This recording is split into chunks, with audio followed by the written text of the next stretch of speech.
up everyone? Welcome back to my YouTube channel.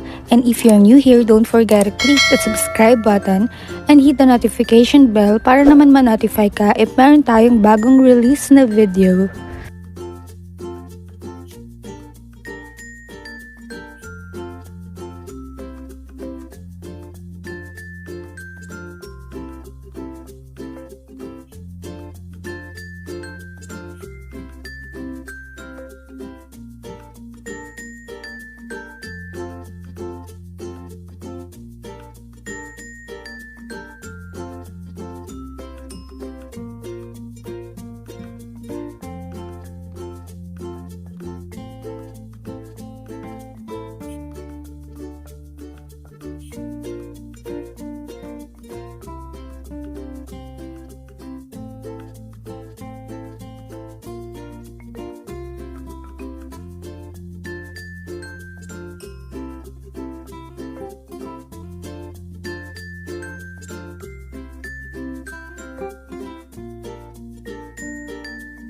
And that's it for today's tutorial. Thank you for watching and see you in my next video.